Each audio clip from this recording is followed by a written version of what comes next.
The first thing I noticed was the smell, an acrid tang that reminded me of burning metal, smog, and ozone. It was unlike anything I had ever encountered, a scent so foreign it seemed to claw at my nose.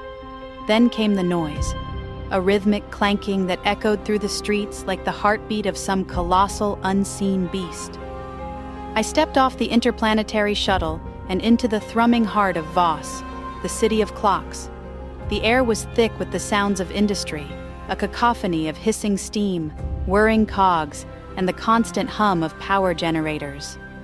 My boots clicked against the metal pavement, each step resonating like a ticking clock. I couldn't believe I was finally here. As a child, I used to devour every story I heard about Voss, whether from my mother or grandmother or read in the history books in the school library. I couldn't get enough. The sister planet to my own almost seemed like something made up, like a fantasy with all the stories of massive buildings, colossal clocks, and automatons. But now, here I was. Voss was the last city of the ancient clockwork civilization, preserved in perfect working order by the mysterious Emissary. My mom was an engineer, and after my dad passed away, she used to travel here for work. One day, after a couple of years, she just disappeared, leaving behind no clue but a cryptic note and her broken watch. The note read, "Time is fleeting. Today, I make history. We shall celebrate on my return." Now that my grandmother was also gone, I was determined to find out what happened to my mother. Her absence felt different from that of my dad and grandmother. Their absences were devastating but final. But my mother's absence felt unfinished. Her absence felt like trying to remember something at the tip of the proverbial tongue. She must be here somewhere, here in this magnificent city of Voss. If anyone should know what happened to my mom, it was the Emissary. The stories say that he knows everything about this city. I walked and marveled at the towering spires of brass and steel looming above, their surfaces glinting in the artificial sunlight. Intricate clockwork mechanisms adorned every building, their gears and pistons moving in precise harmony. The air felt charged with purpose, and every component was like part of a grand design. Making my way through the bustling streets, I dodged people and automatons alike, scurrying about on their endless errands. Some automatons were as tall as trees, but most were the size of an adult human. Some even dressed and looked like humans. They were marvels of engineering, their movements fluid and lifelike. "Excuse me," I called out to one, a sleek model with a brass exterior polished to a mirror shine. "Can you tell me where to find the Emissary?" The automaton paused, its head swiveling towards me with a faint whir. "The cathedral," it replied in a voice that was surprisingly smooth and melodious. "That is the central tower of Voss. The Emissary resides in the cathedral. Follow the main thoroughfare, and you will reach it." I nodded my thanks and continued on, my heart pounding with anticipation. The Emissary was said to be as ancient as the city itself, a guardian and a guide. If anyone could help me find answers about what happened to my mother in this city, it would be him. Eventually, I made my way to the central tower. It was an imposing structure, a labyrinth of gears and pistons that seemed to pulse with life. I ascended a gleaming spiral staircase until I reached a massive door adorned with intricate clockwork designs. It swung open with a hiss, revealing a vast chamber filled with the steady ticking of hundreds of clocks. A grand throne of clocks was at the far end of the cavernous room. I supposed it was fit for an emperor of clocks, and standing before the throne was a figure who could only be the Emissary. He was tall and slender, a vision of clockwork elegance. His body was a seamless blend of brass and steel, and the blue glow of his eyes was like an otherworldly light. "Welcome, traveler," the Emissary said, his voice resonating like the chime of a grandfather clock. "Come closer. Time has been expecting you." Expecting me? Time? I echoed his words, taken aback. I took a big breath, both apprehensive and excited, and started toward him in the vaulted room. Stopping a few feet from him, I noticed the emissary's face, surrounded by brass and steel, appeared perfectly human. His lips curved into a smile. Time is not as linear as most perceive it. He said. Sometimes we are granted visions of what is to be, but it is not always in a linear form. I swallowed hard, processing his words, but I decided it was best to get straight to the point. My name is Nora Cole. I'm here to find out what happened to my mother. She disappeared here in this city 20 years ago. Her name is Evelyn Cole. Ah, yes, Evelyn. The emissary said, his eyes brightening. You have her eyes. He was right. Excitement bloomed in my chest. Not only did he know my mother's name, he knew the color of her eyes. Amber, like mine. He knew her. Do you know what happened to her? I believe I do. He said. I see you also wear her watch. I reached for the watch I wore as a pendant on my necklace.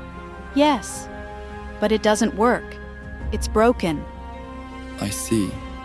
You must allow me to fix it. It brings me great satisfaction to bring new life to broken things that may have otherwise been discarded. Thank you, I said. But this watch is the only thing of my mother's I have to hold on to. I cannot part with it. I understand, he said. I know she's still here somewhere. I just know it. This may sound strange, but I can still sense that she's close. She very well may be, but in a different time. A different time? I don't understand. Come with me, he said. There's much I need to show you. The emissary turned and started walking, not waiting for a response. I simply followed. We exited the main hall of the cathedral through a side door and descended into the depths of the tower. We passed through chambers filled with what looked like ancient machinery and forgotten relics. The air grew cooler, and the scent of oil and rust became more pronounced. Finally, we reached a chamber unlike any other, a vast open space dominated by a massive swirling portal. This is the gateway of time. The emissary explained, his voice reverent. Your mother discovered its secrets. Despite the cautionary advice, she chose to cross through, seeking answers that lay beyond. But sadly, she has yet to return. No one is allowed to use this gateway anymore. Not since Evelyn went through. But it still functions perfectly. Unfortunately, I may not pass through to search for her, because I am an inorganic being. But I vowed to continue maintaining this gateway until her return. You've been waiting for her to return for 20 years? Yes, I have. I guess I have too. I stared at the portal, my mind racing. But where does it lead? To the past, to the future, to places beyond the reach of this realm. Your mother believed it was key to understanding the nature of time and perhaps life itself. I took a step closer, my heart pounding. And what do you think happened to her? The emissary's eyes dimmed. I believe she may have succumbed and got lost to the currents of time, be it accidental or by choice is unknown. On their return, some travelers from the distant past had reported that alternate realms can be quite persuasive, possibly intoxicating, perhaps even seductive. Do you think she's still alive? I believe she is, but I know her journey came at a great cost to you, your family, and alas, to herself. I clenched my fists, feeling a surge of determination. Then, if she's in there somewhere, I will go. I will find her and bring her back. The emissary regarded me with a look of concern. You possess the same courage and determination she did, but be warned, the journey can be perilous. Time is a force that cannot be easily tamed. The surroundings itself may seek to keep you within their realm. I nodded, my resolve unwavering. I'm ready. Guiding me through the preparations, the emissary explained the intricacies of the portal and the dangers of getting lost in time myself. But he instructed me to focus solely on my mother, her voice, her eyes, her smile, anything that would keep me tethered to her. There's one more thing, He said. I have a theory. What is it? Evelyn's tether to this time may have been broken because she did not have something close enough on this side of the portal. I know she was thinking of you when she went through 20 years ago, but I fear that those thoughts may have been too far away with her family being off-planet. My theory is that if you are to return, you must leave something of value to tether your thoughts to this realm. Something here in the cathedral. Something tangible to focus on to find your way back. Something like what? I didn't bring anything valuable. I think you did. He nodded reverently at the broken watch I wore as a pendant around my neck. He was right. This broken watch meant the world to me. I felt like it was a part of her. I didn't want to part with it, but if his theory was correct, I didn't want to risk getting lost in time myself. I hesitantly removed the necklace and handed it to him. It will be safe until your return. My stomach felt like it was roiling with nervous moths. Still, I was determined. I stepped into the portal, and with a jolt, I was violently sucked into darkness at gut-wrenching speed. I understood the emissary's warnings as my stomach churned. I reminded myself to follow his instructions and kept thinking of my mother. After what felt like an eternity, which was probably only seconds, there came bright lights. My stomach settled, and it felt as if I was flying. Perhaps I was. The world blurred and shifted around me, propelling me through time. The sound of the clocks, the city's heartbeat, faded and was replaced by overwhelming silence. The smell of burning metal also faded, replaced by the encroaching scent of the forest, ancient soil, and distant stars. With a loud, almost deafening whoosh, the chaos around me suddenly stopped, and I found myself stumbling and skating onto a landscape that defied description. Looking down, I sucked in a sharp breath as the ground beneath me reflected a kaleidoscope of colors that swirled in impossible patterns. The sky above was a tapestry of stars, but not as I knew them. They were gigantic, luminescent orbs that pulsed with rhythmic energy, casting shifting shadows across the terrain and the crystal towers. The air shimmered, creating a surreal haze that blurred the lines between reality and a dream, as a gentle breeze carried the scent of fields of flowers in the distance. I wandered through this strange realm, feeling a peculiar pull by fragments of memories of my mother. It may have been hours, but I held firmly to her voice echoing in my mind, encouraging and urging me forward.